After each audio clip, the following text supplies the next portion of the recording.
Mis queridos amigos y hermanos, sean todos bienvenidos en el nombre de nuestro Señor Jesucristo a un nuevo encuentro con la palabra del Señor para estudiar los textos bíblicos sobre el cual la lección de la escuela sabática está basada.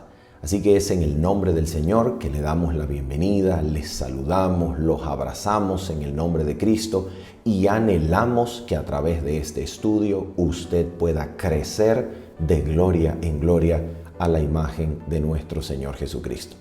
Vamos entonces el día de hoy a comentar los textos bíblicos pertinentes a la lección número 12.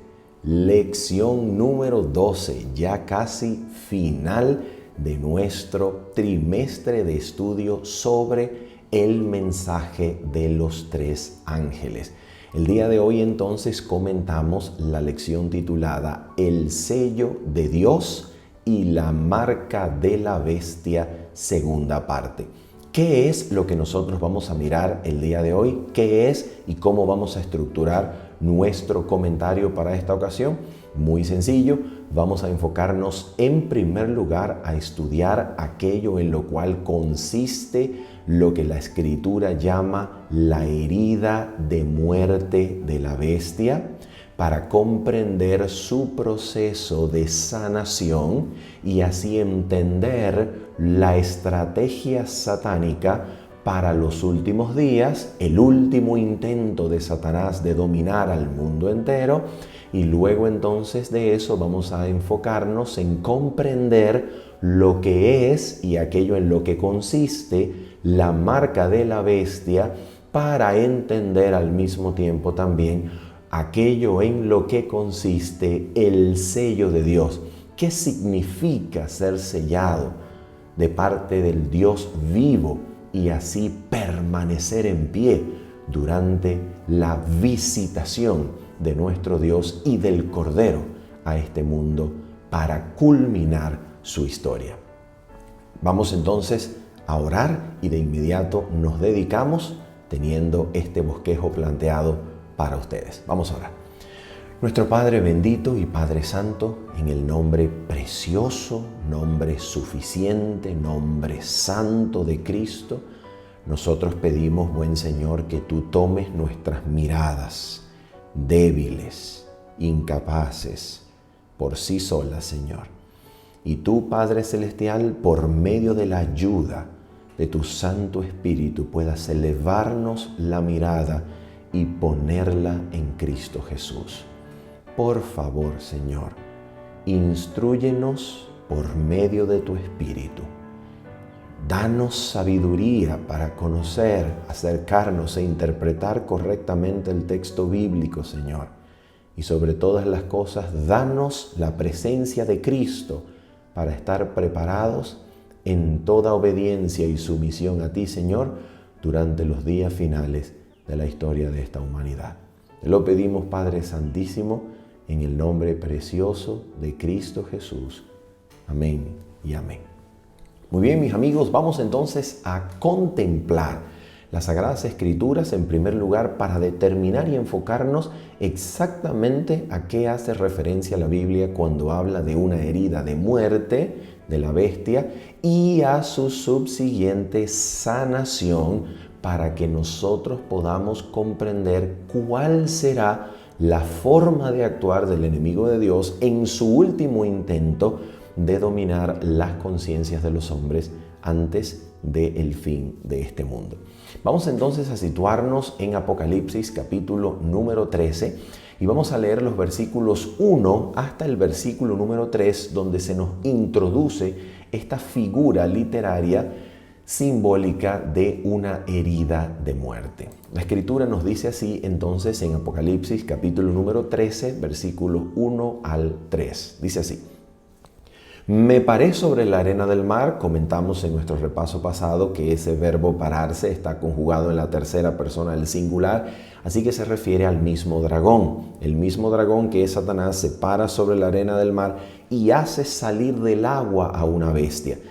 haciendo una parodia, representando, tratando de imitar lo que hizo el Padre de Gloria al sacar a su Hijo unigénito del agua y proclamarlo su Hijo en quien tiene contentamiento durante el bautismo. De la misma manera entonces en la cual Jesús va a ministrar al mundo durante 3 años y medio con vida y paz, de esta manera tratando y estableciendo así una imitación falsa de lo que sería el ministerio de Cristo, Satanás entonces a través de la bestia ministrará al mundo por 3 años y medio simbólicos, 42 meses o 1260 años literales, en donde en vez de ministrar al mundo con vida y paz, lo ministrará con muerte, con persecución y con terror, de manera que a través de este engaño fatal,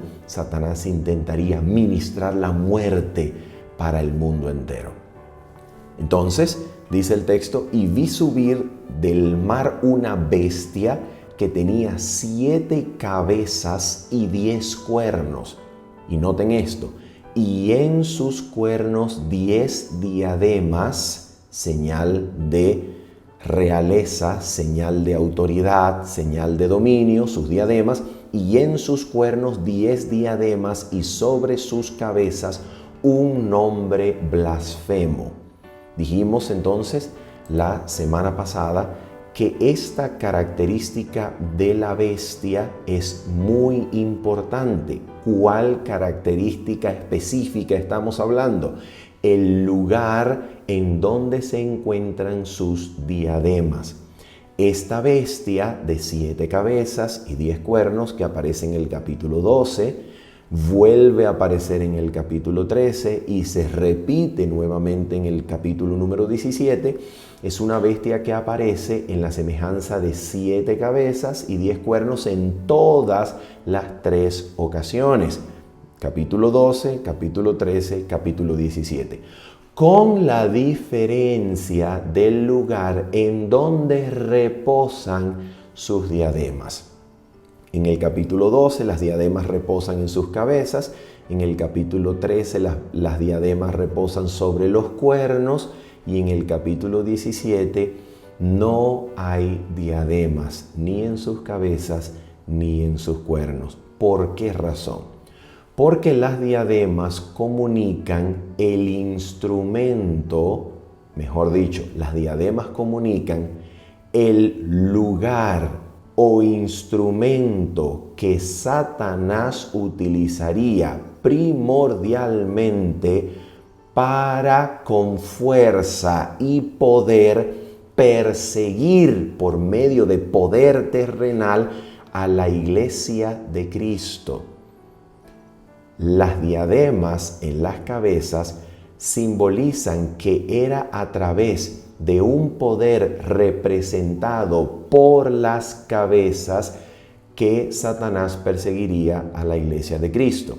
Si son 7 cabezas y 10 cuernos, las 7 cabezas, siendo contadas desde Babilonia, implicaría que durante el capítulo número 12, siendo el dragón representación de Satanás y al mismo tiempo del poder que se paró justo al lado de la mujer para devorar al hijo varón tan pronto como naciese, y este hijo varón es Jesucristo, el descendiente de la mujer, que fue arrebatado por Dios para su trono, entendemos que a través de Roma imperial, como la 4ª cabeza siendo contada desde Babilonia, Babilonia número 1, Medo-Persia número 2, Grecia número 3, Roma imperial a través de la Roma imperial y su poder que rodeaba, que le proveía la autoridad y el poder a Herodes. De esta manera, Roma imperial fue la causante de la muerte de Cristo y este fue el instrumento que Satanás utilizó para perseguir a Cristo e intentar darle muerte y con el poder que finalmente llevó a Cristo a la cruz, con el poder y la autoridad de la cuarta cabeza, es decir, la Roma imperial, la Roma de los Césares. Ahora nota esto. Esta cuarta cabeza es seguida por una quinta cabeza, y es esta quinta cabeza la que recibe la herida de muerte. ¿Y cómo sabemos esto? Porque cuando el apóstol Juan vuelve a ver esta bestia en Apocalipsis 17, sin diademas ni en las cabezas ni en los cuernos, describe a esta bestia en su etapa de sexta cabeza. ¿Cómo sabemos que era la sexta cabeza? Porque dice 5 han caído y una es. Esta sexta cabeza era y no es decir, estaba viva, era, perseguía, ejercía la autoridad satánica, pero no es. En otras palabras, ha sido herida de muerte, pero pronto resurgirá, pronto se levantará y será el octavo y al mismo tiempo entre los 7. Es decir, pronto resurgirá, pronto experimentará un tipo de resurrección, y esto solamente puede significar que su herida de muerte será sanada. Por tanto, estas 5 cabezas entonces dan lugar a una sexta cabeza que durante el tiempo en el cual el apóstol Juan la contempla en el capítulo 17, había perdido su autoridad para perseguir a los santos del Altísimo, pero espera pacíficamente un tiempo en que vuelva a resurgir a su antiguo poder y persecución. Eso es exactamente lo que el capítulo número 13 nos va a complementar, porque el capítulo número 13 nos habla entonces de que las diademas reposan sobre los cuernos. En otras palabras, la quinta cabeza, la Roma eclesiástica, la Roma papal, la Roma heredera del poder, la autoridad, la capacidad de dominio del Imperio Romano, ahora convertida en religión, ahora convertida en iglesia, ahora convertida en poder religioso, esta Roma eclesiástica utiliza no ejércitos propios, no utiliza ejércitos y poder civil propio, depende de poderes civiles que le provean los reyes y grandes de la tierra para poder perseguir.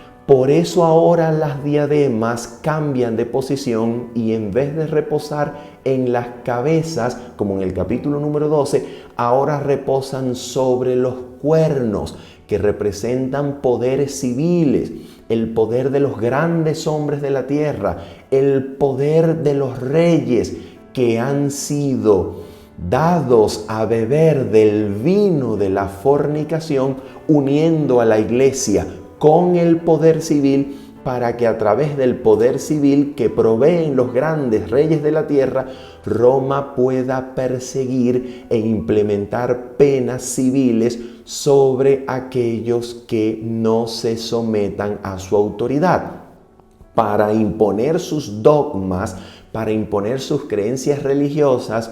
Roma necesitó durante la Edad Media del poder de los reyes grandes, del poder civil, y así entonces Apocalipsis 13 nos representa este hecho, posicionando las diademas sobre los cuernos, que representan, como dijimos, poder de reyes, poder civil, poder de grandes, que engañados y embriagados con el vino de la fornicación de Roma, le dan la autoridad a la bestia para que la bestia persiguiera durante los 42 meses, 1260 días o 3 tiempos y medio, que son 1260 años literales, durante los cuales la Iglesia de Cristo fue perseguida por este poder. Entonces Apocalipsis 13 por esa razón la describe de esta manera.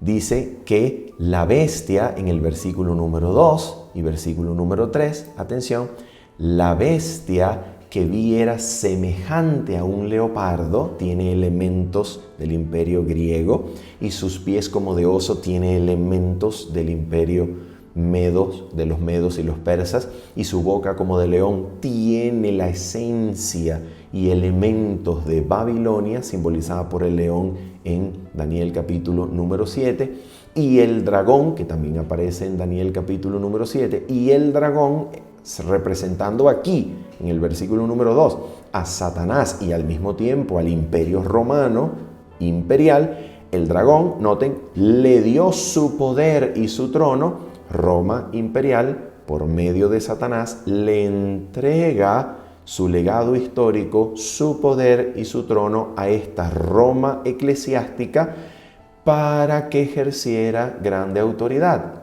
Y ahora nota lo que dice el versículo número 3.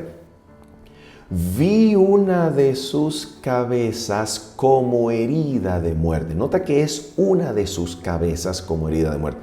¿Cuál es la cabeza herida de muerte que llega a representar la bestia en vida de su sexta cabeza? Recuerda, Apocalipsis 17, 5 han caído y uno es la bestia que ahora Juan verá en Apocalipsis 17 como una sexta cabeza que era y no es, que al mismo tiempo no persigue, pero está viva y espera el resurgir. Esta quinta cabeza, que es la Roma eclesiástica, es la cabeza que recibe entonces la herida de muerte. Porque recuerda, 5 han caído y una es. Cuando Juan la ve en Apocalipsis 17, la ve entonces en la etapa en donde su herida de muerte aún no ha sanado. Porque la bestia era, 5 han caído y no es. Es decir, espera el surgimiento del séptimo, octavo al mismo tiempo, que irá a la perdición. Así que entonces la herida de muerte debe ser infligida sobre la quinta cabeza. Esta quinta cabeza es Roma eclesiástica, que usó el poder civil para perseguir, que representa en este sentido la herida de muerte que se le inflige a esta quinta cabeza. La herida de muerte entonces necesariamente debe representar que a esta quinta cabeza, a esta Roma eclesiástica, Roma papal, se le retiraría el poder que utilizó inicialmente para perseguir y ejercer autoridad. En otras palabras, se le retiraría el poder civil de los grandes reyes de la tierra y Roma quedaría sin el poder para ejercer su persecución en contra de los santos del Altísimo. Al retirársele el poder civil e introducirse en el mundo moderno la separación de poderes, del poder religioso, del poder político, con los actos y sucesos ocurridos alrededor de la Revolución Francesa, cuando el mundo conoce, al salir de la Edad Media, la separación de poderes, entonces Roma se queda representando solamente el poder religioso, ya no cuenta con el poder civil para perseguir, y ahora en la introducción de la separación de poderes, el mundo comienza a conocer y a darle la bienvenida al surgimiento de las naciones y estados con poderes separados, los estados laicos, estados cuyo poder civil no está dominado ni condicionado por el poder religioso. Y esto deja a Roma sin la capacidad de ejercer su persecución, porque ya no puede hacerlo, porque ahora no domina sobre el poder civil para usarlo para imponer, so pena de muerte, so pena de pérdida de libertades civiles, la adoración a sí misma, a su autoridad, que es falsa adoración. Esta herida de muerte entonces, que es el retirársele a Roma de su poder que utilizaba para perseguir, el quitársele el poder civil a través de la introducción de la separación de poderes político y religioso con los sucesos de la Revolución Francesa, esto significa entonces la herida de muerte. Pero la profecía nos dice que esta herida iba a ser sanada. ¿Y cómo es sanada esta herida? Mira lo que nos dice entonces en este sentido el libro de Apocalipsis, capítulo número 17. Apocalipsis, capítulo número 17, y vamos a leer desde el versículo número 12. Dice la Biblia: y los 10 reyes, nota, recuerda que estamos hablando de la bestia que era, 5 han caído. La frase era es paralela con 5 han caído. Entonces, si era, porque han caído 5, y no es, significa que la sexta cabeza es Roma sin su autoridad y poder civil. Es decir, es Roma, entre comillas, en estado pacífico, que no persigue, en estado diplomático, aguardando que se le devuelva el poder civil para resurgir a su antigua autoridad y poder sobre el mundo entero. Y esto es exactamente lo que nos va a describir el versículo número 12. Y los 10 cuernos que has visto son 10 reyes que aún no han recibido reino. Por eso es que no tienen diademas. Por eso es que las diademas no están ni en las cabezas ni en los cuernos, porque estos reyes no han recibido reino, no han recibido el control del mundo en sus manos para dárselo a la bestia para que resurja a su persecución. Por eso dice: pero por una hora recibirán autoridad como reyes juntamente con la bestia. ¿Y cuál es el propósito de la recepción de esta autoridad sobre el mundo? Mira, versículo 13.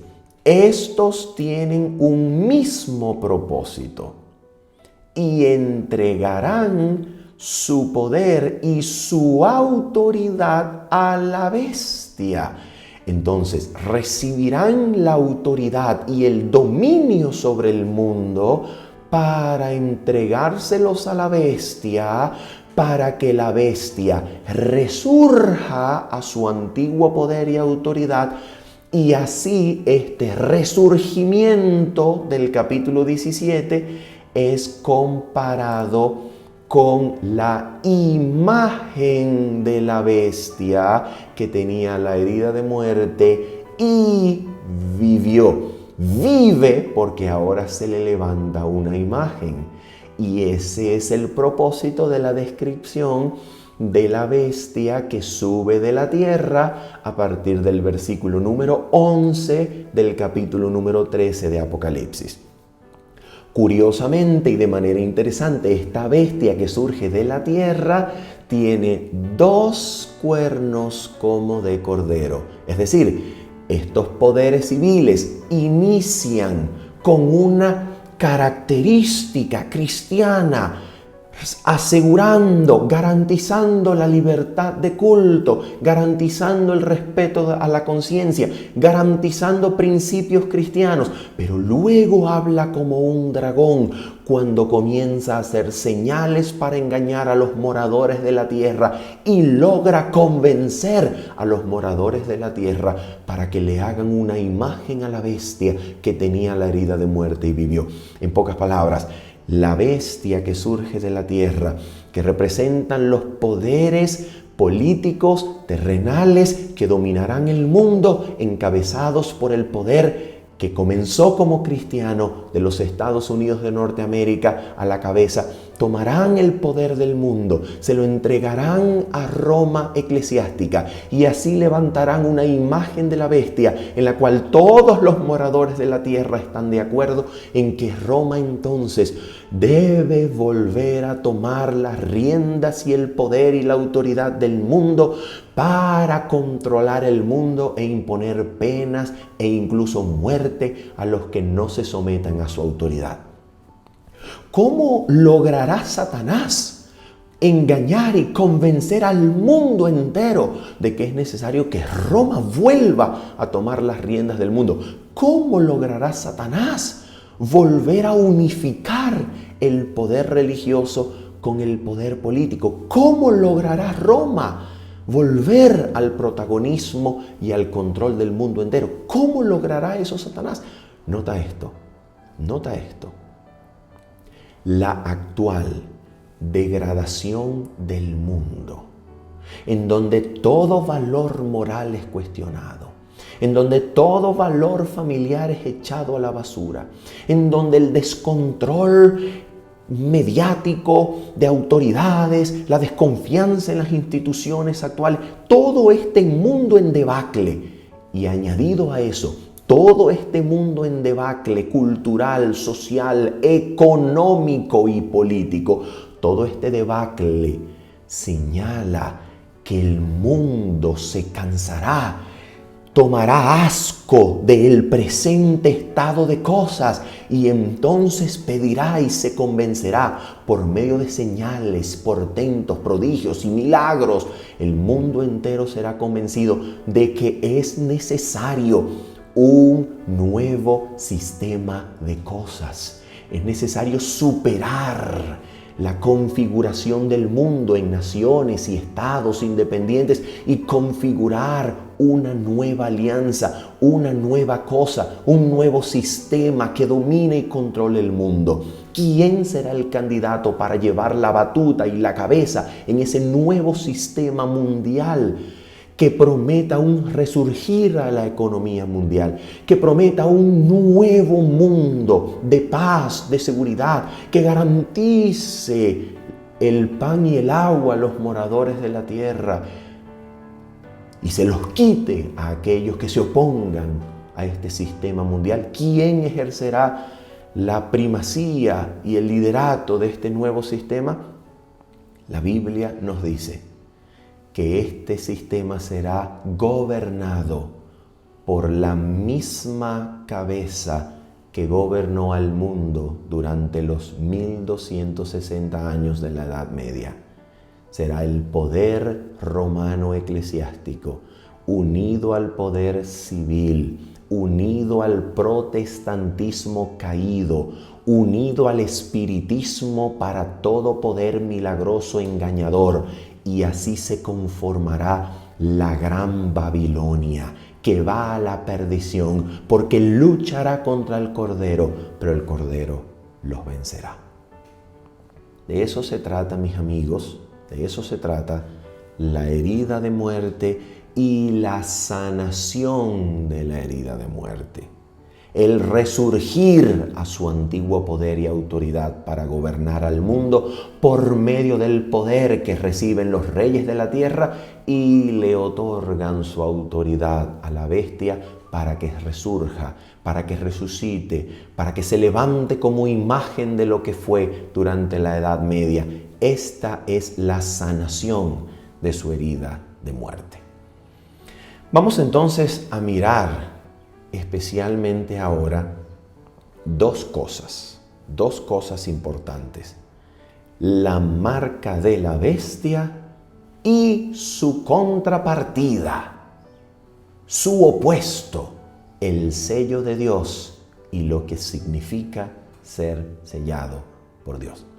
Para nosotros intentar interpretar correctamente lo que es la marca de la bestia, en vez de caer en la especulación sobre lo que esto puede ser y no ser, lo primero que nosotros necesitamos percibir en el mensaje del tercer ángel es el contraste que este ángel hace entre la marca de la bestia y los que la reciben y los que no reciben la marca de la bestia, sino que permanecen bajo la autoridad del Dios vivo. Mira esto. Mira lo que se nos dice aquí en Apocalipsis capítulo número 14 y el versículo número 9. Dice así: y el tercer ángel lo siguió diciendo a gran voz: si alguno adora a la bestia y a su imagen y recibe la marca en su frente o en su mano, nota, él también beberá del vino de la ira de Dios. Nos dice entonces que aquellos que beben del vino de la ira de Dios no tienen reposo de día ni de noche, los que adoran a la bestia y a su imagen, ni nadie que reciba la marca de su nombre. Y aquí entonces nos da el contraste. Este es el contraste. Esto es lo que significa no adorar a la bestia. Esto es lo que significa no recibir su marca. Esto es vivir en victoria sobre la bestia y su marca. ¿Qué significa? Significa, nota, aquí está la paciencia de los santos, los que guardan los mandamientos de Dios y la fe de Jesús. Mis queridos amigos, mis queridos hermanos, sea lo que sea que signifique la marca de la bestia, debe ser algo opuesto a la obediencia a los mandamientos de Dios. Si los que no reciben la marca de la bestia guardan los mandamientos de Dios y la fe de Jesús, entonces la marca de la bestia debe ser alguna forma de transgredir y vivir en oposición a la ley de Dios y a la autoridad de sus mandamientos. Entonces, la marca de la bestia significa doblarse ante la autoridad de la bestia. La bestia marca a los que reconocen su autoridad, bien por convicción, poniéndoselas en la frente, o bien por conveniencia, mas no convicción, poniéndoselas en la mano derecha. La bestia entonces marca a los que son suyos porque han cedido ante su autoridad, y al ceder ante su autoridad viven en transgresión de la ley de Dios y de sus mandamientos, bien sea quebrantando uno de ellos o todos. Pero da igual, porque el que quebranta un precepto, un mandamiento, se hace culpable de todos, según el apóstol Santiago. Entonces, la bestia someterá bajo su autoridad, por ejemplo, mediante la mentira y engaño satánico de la idolatría.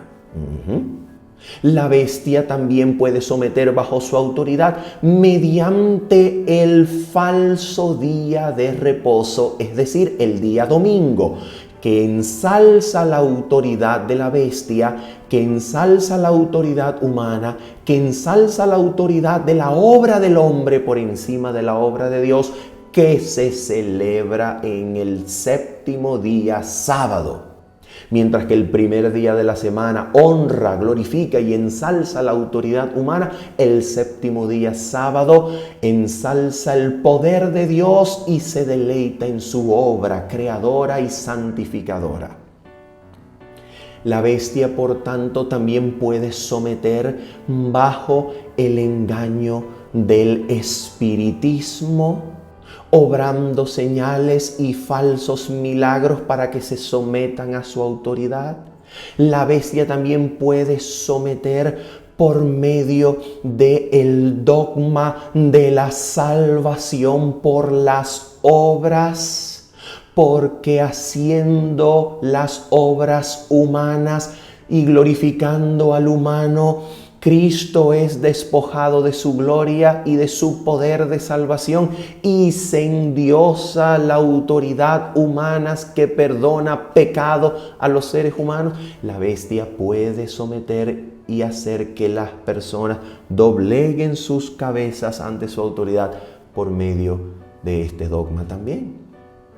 Entonces, ¿qué significa, por tanto, en contraste, en contraposición, ser sellado con el sello del Dios vivo? ¿Qué significa eso?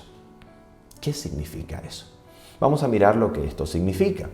Vamos entonces a trasladarnos al capítulo número 7 de Apocalipsis, en donde se describe por primera vez a estos sellados en el contexto de este libro. Apocalipsis capítulo número 7, y vamos a leer desde el versículo número 1 hasta el versículo número 4. Vamos a leer Apocalipsis capítulo número 7 y vamos a resaltar en primer lugar los dos versículos que comienzan el capítulo. Dice así: Después de esto vi a 4 ángeles en pie sobre los 4 ángulos de la tierra, que detenían los 4 vientos de la tierra para que no soplase viento alguno sobre la tierra, ni sobre el mar, ni sobre ningún árbol. Vi también a otro ángel que subía de donde sale el sol y tenía el sello del Dios vivo, y clamó a gran voz a los 4 ángeles a quienes se les había dado el poder de hacer daño a la tierra y al mar, que era lo que clamó a gran voz. Vamos a ver lo que clamó a gran voz, diciendo: no hagáis daño a la tierra, ni al mar, ni a los árboles, hasta que hayamos sellado en sus frentes a los siervos de nuestro Dios. Vamos a detenernos allí y vamos a decir una cosa bien interesante acerca de esto. ¿Por qué razón se dice no hagáis daño hasta que hayamos sellado? Porque precisamente quienes reciben el sello de Dios, quienes son sellados, sobreviven el tiempo de tribulación y angustia que ha de venir sobre la tierra cuando los vientos no sean ya retenidos, sino que hagan daño sobre la tierra.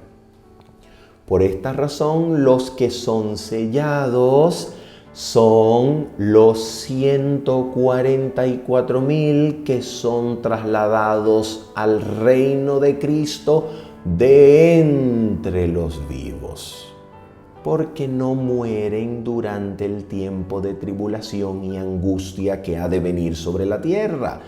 No mueren, y para eso han sido sellados, para que en medio de la destrucción que causan los vientos que anteriormente estaban retenidos por los ángeles, estos no sean destruidos en este tiempo de angustia y tribulación. Y por eso el texto nos dice en el versículo número 4, esto es muy, muy importante: y oí el número de los sellados, 144,000 sellados de todas las tribus de los hijos de Israel. ¿Por qué es tan importante este versículo? Porque nos dice que los sellados son los 144,000. Para entender lo que representa el sello de Dios, necesitamos mirar el otro texto donde vuelven a aparecer los 144,000 que fueron sellados en sus frentes con el sello del Dios vivo. Cuando miramos a los 144,000 de nuevo, ahora, no por casualidad, en sus frentes llevan un elemento. En el mismo lugar donde Apocalipsis 7 nos dijo que los 144,000 son sellados en sus frentes, ahora cuando se los mira en Apocalipsis 14, llevan en su frente un elemento distintivo. Mira cuál es el elemento. Apocalipsis 14, versículo número 1. Después miré y he aquí el Cordero estaba en pie sobre el monte de Sión, y con él 144,000, ahora ya sellados. ¿Y qué es lo que tienen en sus frentes? Como siendo el sello mismo que han recibido. ¿Qué es lo que llevan en sus frentes? Mira lo que llevan. Dice el texto, que tenían el nombre de él, del Cordero, y el nombre de su Padre escrito en la frente. ¡Oh!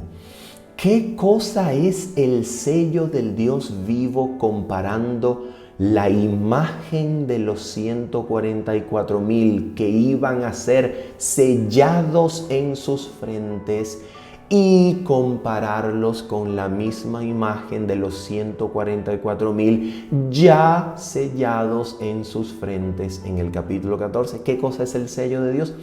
Es el nombre del Cordero y de su Padre en la frente de sus siervos. ¿Y qué cosa significa el nombre de Dios? ¿Qué cosa significa llevar en la frente el nombre del Padre y del Cordero? ¿Qué significa eso? ¿Usted recuerda cuando Moisés en el capítulo 33 de Éxodo le pidió a Dios que le mostrara su gloria? ¿Y qué le dijo Dios? Dios le dijo, yo haré pasar mi bien delante de ti y proclamaré mi nombre. Y cuando Dios proclamó su nombre, estando Moisés en las rendijas de la peña, Dios pasó diciendo, Jehová, Jehová. Nota, Dios está proclamando su nombre. Y luego dice, Jehová, Jehová, Dios fuerte, misericordioso, clemente, tardo para la ira y grande en misericordia y verdad. ¿Qué está proclamando Dios cuando anuncia y proclama y muestra su nombre? ¿Qué está proclamando? Está proclamando las características distintivas y únicas de su carácter. El nombre de Dios es su carácter, el carácter con el que Él se ha revelado a la humanidad en Cristo Jesús. Por eso los que llevan el nombre del Cordero y de su Padre escrito en sus frentes, lo que llevan es el carácter del Padre y de Cristo reproducido en sus vidas. Y por eso la cita de Apocalipsis 14, del 12 en adelante, hace una descripción del carácter de los 144,000, diciendo de ellos que son hallados sin engaño en sus bocas y sin mancha delante del trono. Ellos, los 144,000 sellados, precisamente son sellados para sobrevivir el tiempo de angustia y tribulación, porque teniendo reproducido en sus vidas el carácter del Padre y de Cristo, son sellados como pertenencia del Dios vivo que no ha de ser tocada en el tiempo de angustia y tribulación. No han de ser tocados, pues su caso ha sido decidido en juicio. Han recibido el sello divino que los hace ser propiedad de Cristo para que Él los guarde con sus ángeles durante el tiempo de tribulación y angustia que ha de venir sobre la humanidad en los días finales, y atraviesan de esta manera el tiempo de angustia, habiendo sus casos sido decididos, saliendo Cristo ya del lugar santísimo del santuario celestial, y son guardados ellos, los 144,000, en vida durante el tiempo de angustia, pues ellos ya tienen sus casos decididos. Ellos viven como propiedad de Cristo y del Padre. Ellos llevan en su ser la semejanza con el carácter del Padre y de su Hijo Jesucristo. Y ahora, en este sentido, ¿cuál es la relación armónica del sello como la reproducción del carácter en los 144,000 y al mismo tiempo el sello como el sábado? ¿Cuál es la relación armónica?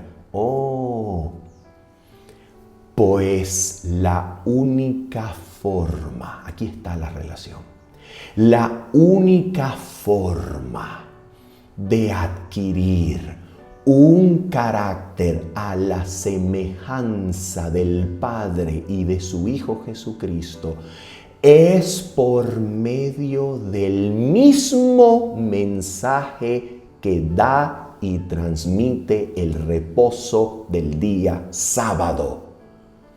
Es por medio del reposo en Cristo, no por obra humana, no por esfuerzo humano, no por determinación, disciplina y autocontrol humano. Es por medio del reposar, del ser absolutamente dependiente del poder, de la gracia, de la vida poderosa de Cristo que vive en nosotros, la esperanza de gloria, como Cristo obra en nosotros todo aquello que es agradable delante de su Padre que está en los cielos. Por eso el mensaje del sábado es el mensaje del poder del mismo Creador, Dios, que se pone al servicio de sus criaturas para convertirse en poder santificador que obra en ellos, tanto el querer como el hacer, y hace en ellos todo lo que es agradable delante del Padre. El poder del Creador viviendo en nosotros para producir todos los frutos del carácter que han de reflejar el carácter del Cordero. El poder del Creador que se glorifica, que se recuerda, que se exalta y se celebra en el reposo del sábado. Ese mismo poder es el que hace en nosotros toda obra perfecta y buena para que Cristo en nosotros haga que andemos en su ley, en sus preceptos, en sus principios. Y así Cristo en nosotros hace la obra de darnos su propio carácter. Nosotros entonces, ¿qué parte tenemos en esto? La misma parte que tuvo Adán y Eva durante el primer sábado de la creación. Ellos contemplaron al Creador en su reposo. Nosotros contemplamos a Cristo, los retenemos en el pensamiento y la atención. Vivimos meditando en sus enseñanzas, en su carácter, en la belleza de su justicia. Permanecemos en Cristo reteniéndolo en la atención. Y Cristo, al contemplarlo de esa manera, nos transforma de gloria en gloria a su imagen y semejanza. Dependiendo enteramente de Cristo, es como seréis transformados a su imagen. Y de esta manera, el carácter de Cristo llega a ser reproducido en nosotros al ser nosotros llenos absolutamente por su Santo Espíritu.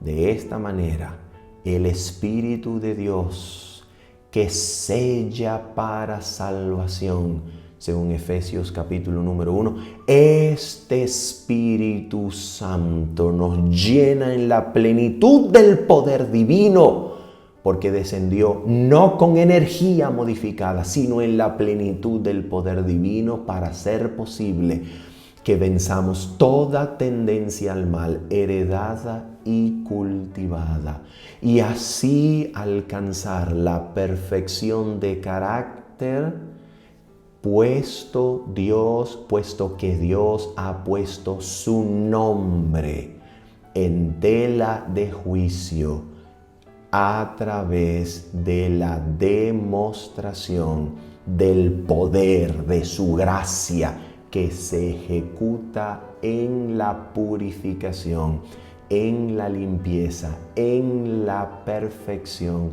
del carácter de su pueblo. Aquí Dios ha empeñado su honor. Y entonces de esta manera, al ser sellados, el cielo está reconociendo, todo el cielo reconoce que estos que despliegan un carácter a la semejanza divina son aptos para atravesar el tiempo de angustia sin muerte y ser trasladados de entre los vivos para el reino de Cristo. De esta manera, mis queridos hermanos, creemos que se relacionan estos elementos que acompañan al sello de Dios. Habiendo dicho esto, mis queridos amigos, habiendo dicho esto y esperando que usted haya sido edificado, que usted haya crecido a la semejanza de nuestro Señor Jesucristo, nos despedimos en esta oportunidad de ustedes diciéndoles, nos vemos el día jueves a las 10 de la noche para orar en familia y el día sábado a las 7:30 de la mañana para comentar en vivo nuestro repaso de escuela sabática. Que el Señor les bendiga y les guarde. Bendiciones. Chao, chao.